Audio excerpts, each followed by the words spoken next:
بندہ تقابل کرتا ہے کسی نبی سے، کسی پیغمبر سے، کسی رسول سے، یہ نظریہ حق کے خلاف۔ آسمان سے جو کتابیں اتری ہیں اس کے بارے میں مختلف اقوال ہیں۔ ایک مشہور قول یہ ہے کہ آسمانوں سے 104 کتابیں نازل ہوئی، عرف عام میں 4 مشہور ہیں، چونکہ 4 بڑی کتابیں ہیں اس وجہ سے اجمالی طور پر یہ کلمہ بول دیتے ہیں۔ اصل یہ ہے کہ 104 کتابیں آسمان سے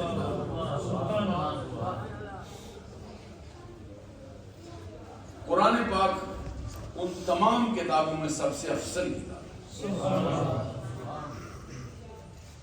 الحمد سے اس کا آغاز ہوتا ہے، والناس تک اس کی تکمیل، 114 صورتوں پر مشتمل ہے۔ محتاط اندازے کے مطابق اس کی 6666 کے قریب آیات، یہ بات حتمی نہیں جی، 540 رکوعوں پر مشتمل ہے۔ اس کی منازل بھی رکھتی گئی ہیں، آسانی بھی رکھتی، یہ امت نے کام کیا۔ 7 منازل پر مشتمل ہے، اور اس کی ترتیب بالکل اسی طرح ہے جیسے لوح محفوظ پر ہے۔ لوح محفوظ پر مصحف شریف میں جو کتاب ہے یہ بالکل ایک ہی، اس میں ایک چیز کا بھی فرق نہیں۔ اس کے ہمارے اوپر 5 حقوق ہیں۔ پہلا حق یہ ہے کہ اس پر ایمان رکھا جائے، یہ اللہ کی کتاب ہے، اللہ کا کلام ہے، اور کسی بھی قسم کی چھوٹی سے چھوٹی غلطی سے بھی معافی من و عن اسی طرح جس طرح نازل ہوا ہے۔ اترنے میں ترتیب اس کی مختلف ہوئی، اس کو نزول ترتیبی ہے، ترتیب نزولی ہے۔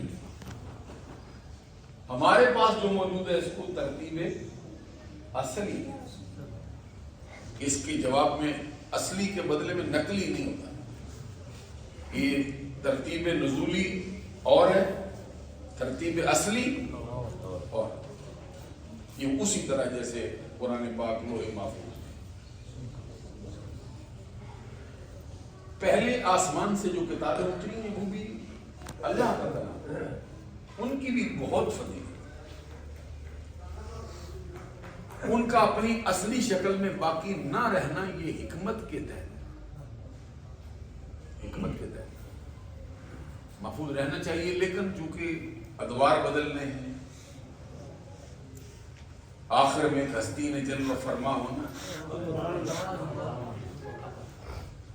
آپ پر پھر کتاب اتاری، اس کے لیے حتمی بات ہو گئی کہ اب یہ ہر صورت میں اسی شکل میں رہے گی،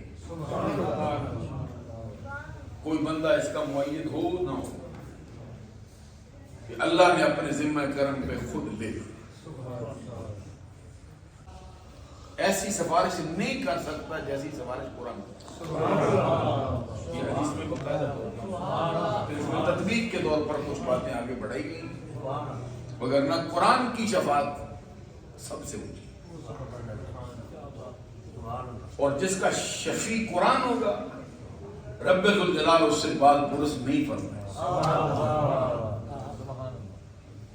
پہلا حق ہے ایمان رکھنا، دوسرا حق ہے پڑھنا، تیسرا حق ہے اس کا سمجھنا، کہ سمجھنا بھی از حد ضروری ہے۔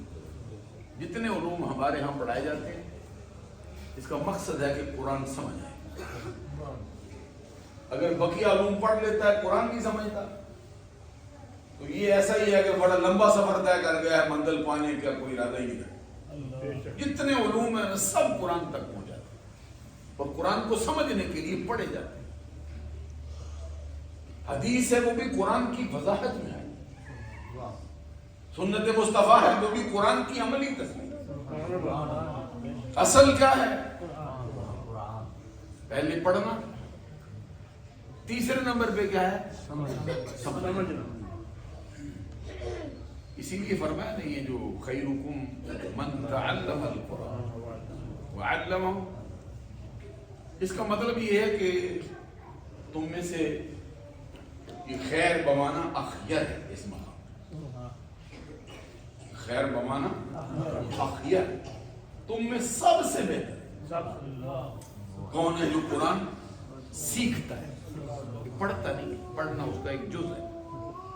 علم یعلم، تعلیم جو ہوتا ہے نا یہ سیکھنا سکھانا ہوتا ہے، اس لیے یہاں قرأ یقرأ کا کلمہ استعمال نہیں، خیرکم من تعلم القرآن وعلمہ،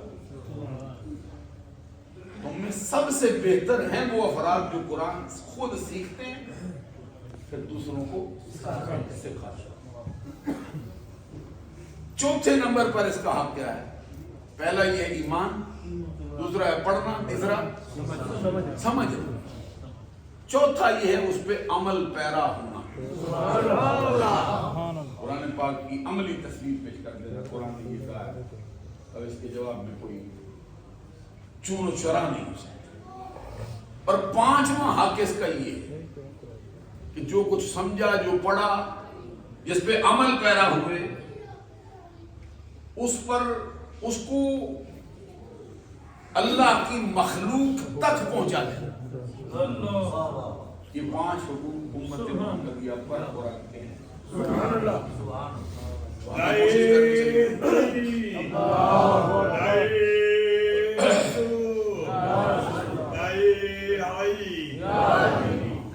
یہ 5 حقوق، اس کا دھیان ہمیں ہر اعتبار سے